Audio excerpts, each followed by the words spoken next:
Bienvenida a la radio, gracias por venir a compartir un pedacito desde el aire con Proyecto R. ¿Cómo va? Bien, Mari Compuche, Mari Pulamuen, Inchetas Mapuchengen, Patricia Pichuleo Ñuy, y gracias a ustedes por la invitación. No, gracias a vos por venir.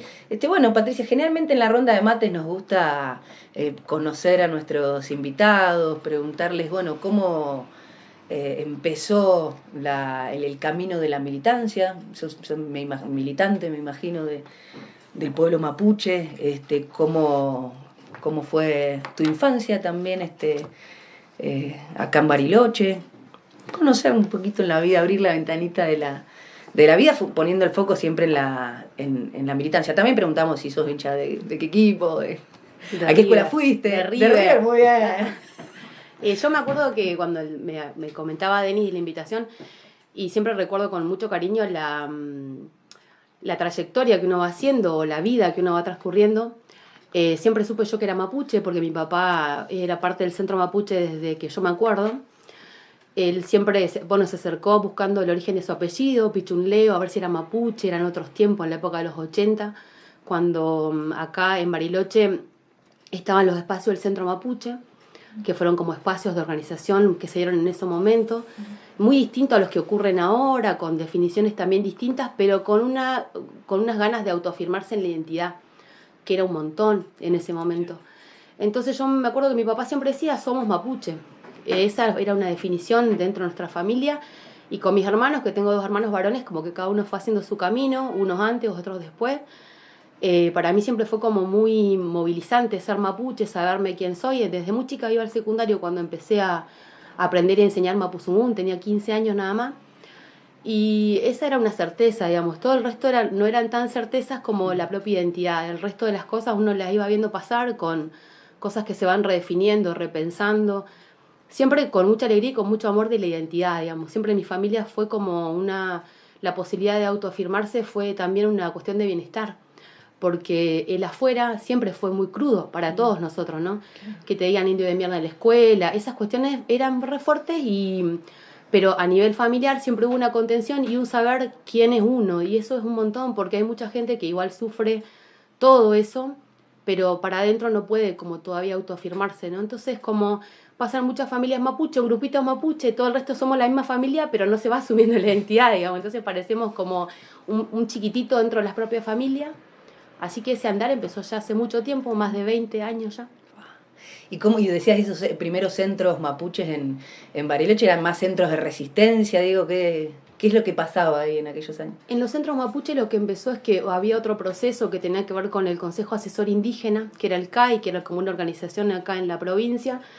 El centro mapuche se empieza a despegar de esa organización, buscando que se relacionaba también con el tema de la tenencia de la tierra, pero como con la cuestión de las cooperativas y eso. Y en el centro mapuche lo que empezó a surgir fue la cuestión de la identidad mapuche, digamos. Atrás de todo eso, de la fuente de trabajo y de lo que tiene que ver con el vínculo con la tierra, había una identidad en toda esa gente. Entonces empezaron como a plantearse esta cuestión de la identidad. También se daba que mucha de la gente que participaba eran mapuches urbanos, digamos, mapuche en el pueblo, en este territorio mapuche, que hoy también reivindicamos como territorio mapuche en las ciudades. En ese momento también, digamos, pero era como una proclama y una cuestión de la búsqueda de la identidad en todo eso que había atrás. Entonces, a partir de ese momento como que empieza a separarse y a buscar, digamos, sin mucha certeza también, porque muchas de nuestras familias, muchas de las generaciones de mi papá, el idioma estuvo negado.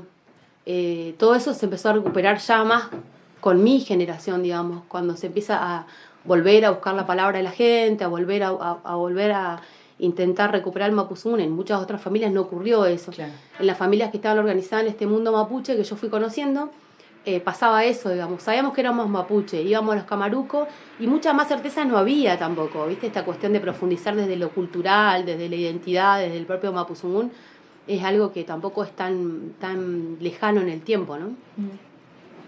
Te voy a alcanzar un lavado ahora. Bueno. Lo vamos a renovar un poquito.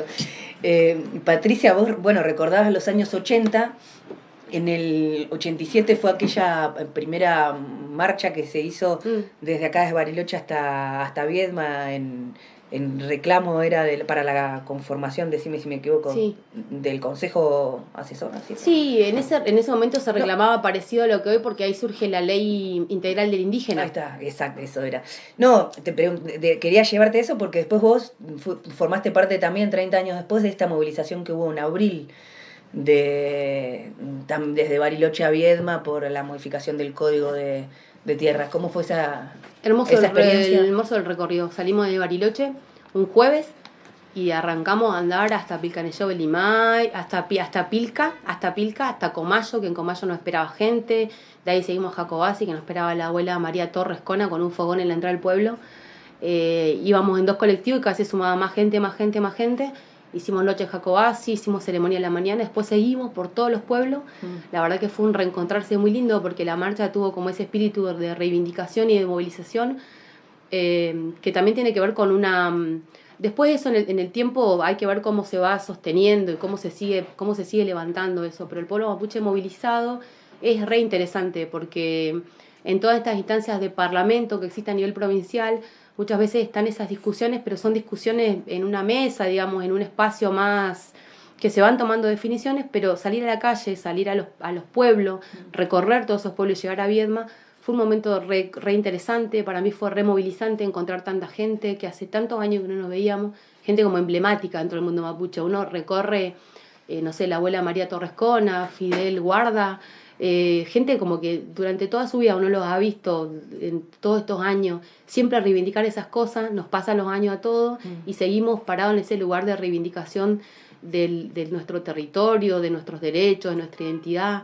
Entonces en ese camino, en ese recorrido, nos encontramos con mucha gente muy, muy movilizados también, porque varios de ellos, como la abuela María Torres, se había también movilizado hace 30 años atrás y volvía a movilizarse en este momento, ¿no? El lonco José Coyue, que con su palabra, un lonco también muy emblemático en la provincia, tenemos como mucha gente muy capa mapuche, y escucharlo a él decir, bueno, esto viene de hace rato, y uno lo sabe porque uno lo ha visto desde chico andar y lo sigue viendo andar. Entonces eso es todo como muy fuerte, muy lindo también. Llegamos a la casa de gobierno y no pasó nada, digamos, estaba todo vallado, todo lleno de milico. Recibieron unos ministros segunda, tercera línea del gobierno, y terminamos como más gracioso entregando el mismo documento que el gobernador no nos recibió en el acto del desfile de Bariloche.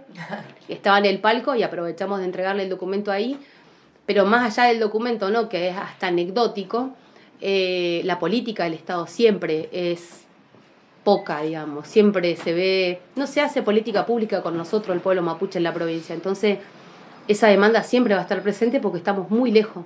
El Código de Tierra viene a tirar más y a reducir más la posibilidad de los territorios, digamos. Entonces siempre estas cuestiones de modificaciones legislativas, que los políticos dicen, no, estamos abiertos al diálogo, estamos abiertos a las consultas, y la realidad es que también aprovechan un montón de veces la fragmentación que existe entre nosotros para movilizar estas leyes que no nos benefician en nada. Patricia, y con más de 20 años de militancia dentro del movimiento mapuche, de acuerdo a lo que contás, ¿has visto, digamos, avances, retrocesos, digo, en relación a la cuestión mapuche, a la reivindicación de sus derechos, a la conquista de sus derechos? ¿Más avances que retrocesos? ¿Cómo, digo, en todos estos años? Para mí hay momentos... ¿O siempre resistir? No, hay momentos. Para mí hay un avance interesante. Siempre uno quisiera que los avances fueran más y más rápido, pero sin embargo en el tiempo hay avances en relación al Mapuzungún.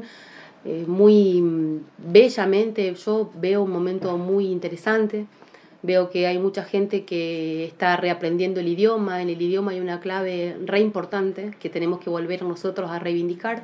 En este momento yo soy parte de una capacitación de formadores de enseñantes de Mapuzungún para enseñar nivel medio. A lo largo de los años hemos realizado como trabajos también que tienen que ver con reivindicaciones legales. Yo he sido parte de la reforma de la Carta Orgánica de la Provincia de Río Negro, de la Ley Orgánica de Educación. Ahí se tomó como un piso que ahora nos sirve y es útil en este momento, porque el sistema educativo en la provincia de Río Negro es intercultural. Esa termina después muchas veces en leyes que nadie se acuerda, que no se regularizan, que no se hacen como prácticas. Pero sin embargo fue el piso, me parece ahora, en este momento, para que se reconozca al Mapuzungún como una lengua preexistente, se generó una categoría nueva, digamos, que es la de lengua preexistente, y que se reconozca, que va a coexistir con inglés, portugués y francés, digamos. En las segundas lenguas. En las segundas lenguas. Entonces, ese es un paso en la educación formal, en el camino que hemos hecho, donde antes enseñamos Mapuzungún en espacios más autónomos, comprender la masividad del sistema formal de educación y la necesidad de que todos los chicos, mapuche o no mapuche, en un ámbito urbano, aprendan el mundo mapuche, el pensamiento mapuche, o por lo menos una pincelada, porque es re profundo todo eso, es importante, digamos. Eso llevó muchos años. Entender que la interculturalidad no era para los distintos nada más, que el idioma es un idioma que se puede aprender y enseñar. Todo eso fueron pasos que llevaron mucho tiempo, digamos. Era como una cuestión bien difícil compartir el Mapuzungún, estudiar el Mapuzungún.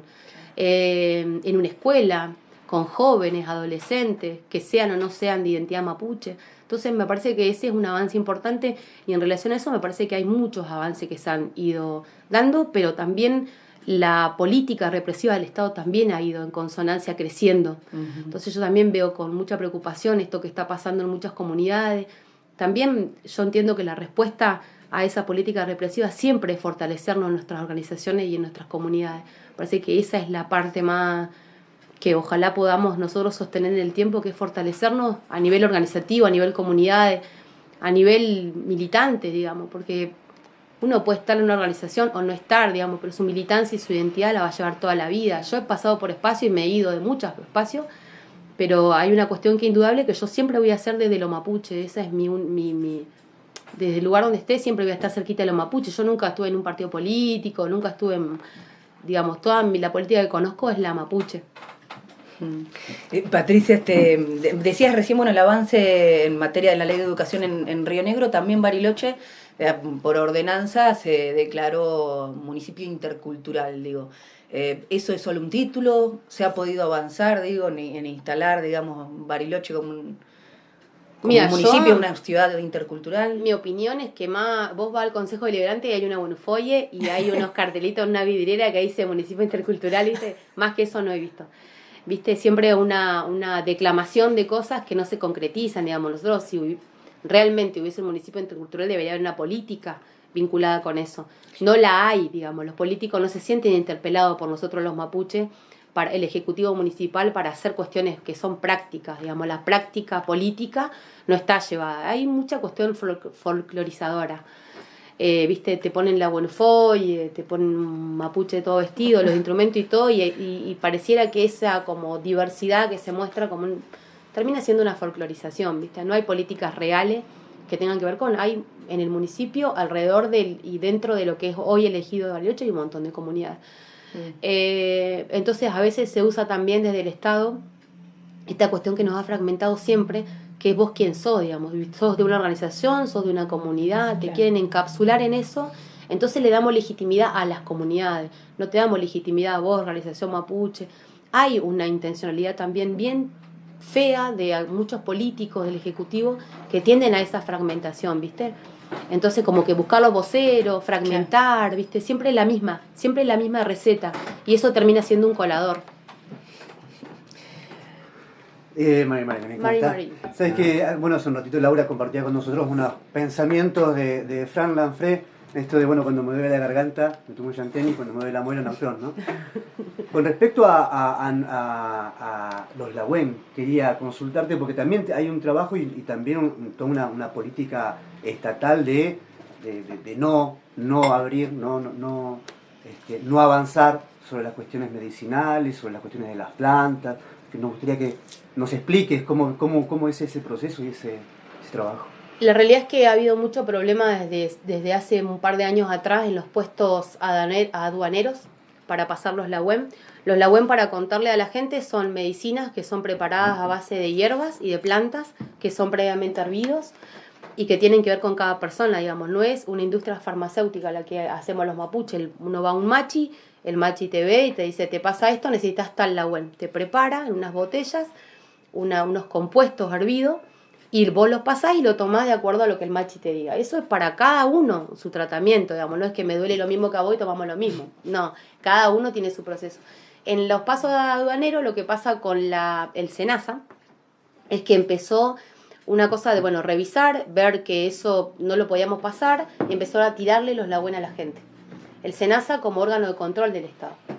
Llegamos a un punto límite o a un punto más como indignante cuando hay un machi, el machi Cristóbal, que viene a Bariloche con mucha continuidad, nos pidió a varios que estábamos ahí, que somos pacientes de él de hace años, nuestras familias nos hemos atendido con él, porque también la descolonización pasa por la salud, ¿no? Esa es otra parte interesante, importante. Y entonces el machi nos dijo, estoy cansado que me humillen en la frontera, estoy cansado que me rodeen los milicos, que me rodee el SENASA y que me tomen como un terrorista.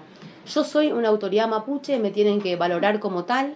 El machi había pasado hace poquitos días por el puesto del Zamoré, le habían rodeado la camioneta, lo habían empezado a revisar. Entonces empezamos a volver a trabajar una demanda que ya habían hecho otros también antes, a juntarlo con el SENASA.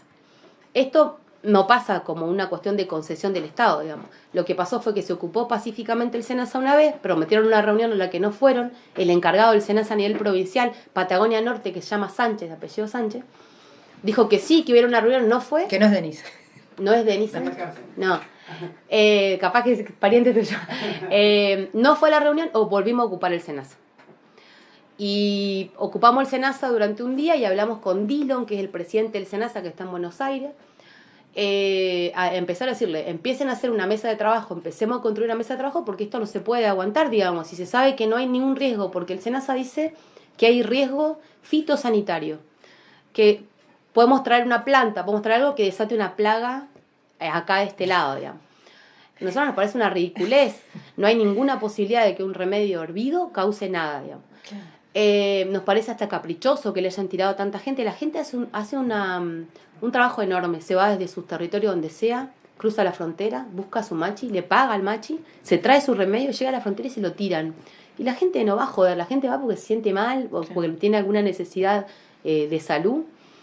Entonces pasó que empezamos a instrumentar una planilla y una cosa para que el lagüen pase, digamos. Empezó a pasar por Zamoré sin problema. La gente del SENASA se puso amable por ahora, pero en los otros pasos no se instrumentalizó todavía. Entonces hay gente que pasó por otro paso, un paso por Neuquén, y le volvieron a intentar sacar el lagüen. Pinochado. Sí, uno de esos pasos, no me acuerdo, Tromen, por Tromen. Y entonces se empezó a instrumentar después en Tromen, digamos. De a poquito se va instrumentando. Al machi, cuando volvió a pasar, no lo trataron de la misma manera, le hablaron amablemente como deben ser con todas las personas. Pero es un caminito que recién se empieza a desandar. Juntarnos con el SENASA en el grupo donde participo también es costoso, digamos. Esto no se agota solamente con los lagüen, no se agota solamente con la botellita de remedio que pasamos el común de los pacientes, que somos el 90% de lo que pasamos. Después tenemos que empezar otra discusión más que tiene que ver con las plantas que los machis necesitan para atender. Entonces es un camino que se empieza a andar para que los organismos del Estado comprendan que un machi es una autoridad, que no pueden ir los perros, unas cosas como muy, nos distancian cuestiones culturales que son abismales. Un perro no se puede acercar a un cultrún de un machi, no le pueden tocar su cultrún, cuestiones que son como re fuertes, importantes para nosotros y que el Estado no y el organismo del Estado no tienen ni idea. Entonces la idea de la mesa de trabajo que la estamos llevando adelante y nos juntamos con el SENASA para empezar a seguir estos pasos y a ver cómo va el mientras tanto, digamos. Claro. Pero la idea es que una mesa multidisciplinar, que ellos tienen que capacitarse, que ellos tienen que comprender las demandas que tenemos. En ese espíritu es que va la mesa de trabajo. Patricia Pichunleo es la que está formando parte de esta ronda de mates hoy aquí en Proyecto R.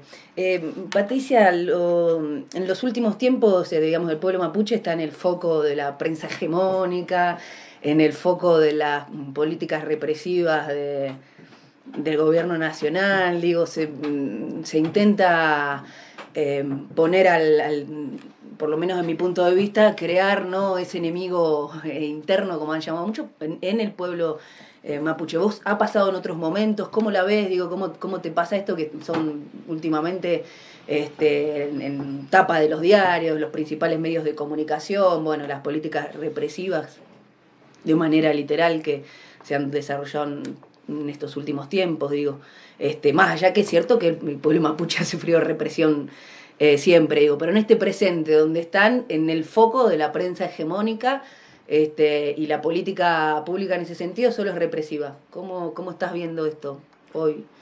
Me parece que lo que puso al descubierto la desaparición de forzada de Santiago Maldonado es que la política de derecho humano y el Estado de Derecho es una cuestión que marca la impunidad del Estado.